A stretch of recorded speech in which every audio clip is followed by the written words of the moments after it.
Okay, this is tape number 4 for March 17th, and this is going to be looking at Yirmiyahu Perek Aleph, which is sheet number 16.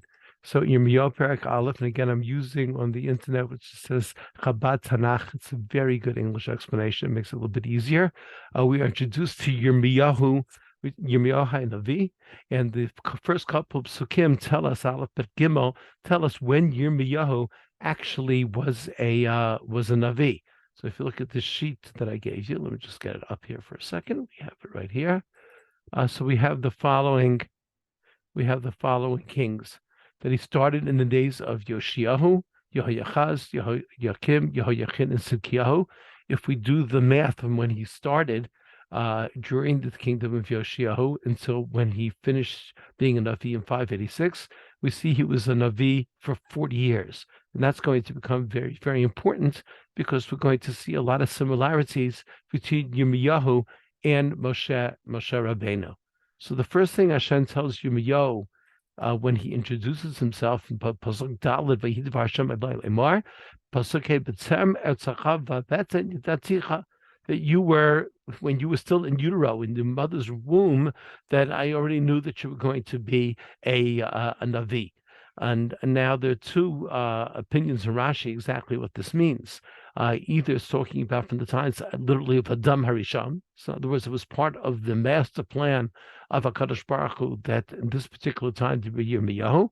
Or according to the second opinion of Rashi, is that he sort of like was a continuation of Moshe Rabbeinu. Moshe Rabbeinu is told that there'll be times when there'll be a Navi just like you, and Yirmiyahu is that person.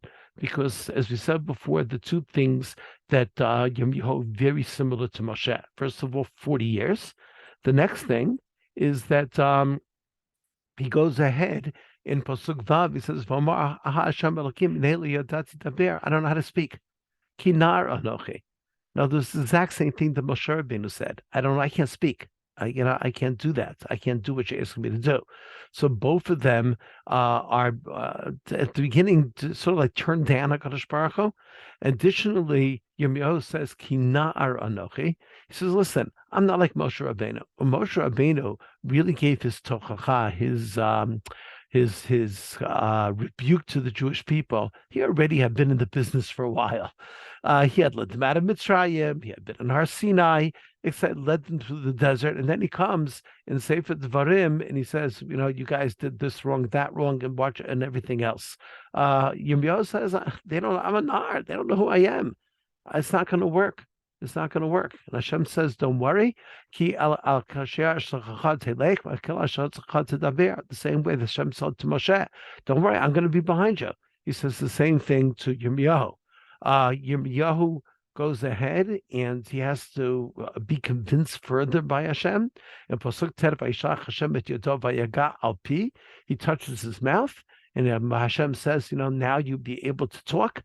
And then in Pasuk Yud, which is the last pasuk we need to know, is Hashem gives the final sales job to Yirmiyahu. It says, I have appointed you today on the nations. But look what he says: uproot and crush, destroy and demolish. But then two important words: livnot v'lanzoa, to build and to plant. In other words, Yirmiyahu, I'm not sending you just to go ahead and prophesize gloom and doom to the Jewish people.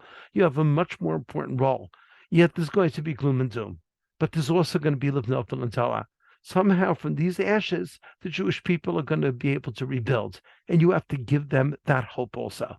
That's how Yirmiyahu is convinced to take the job, because it's not just a Navi of destruction, but it's also Lifnot Vilantoa. That does it for Yirmiyahu Perek Aleph.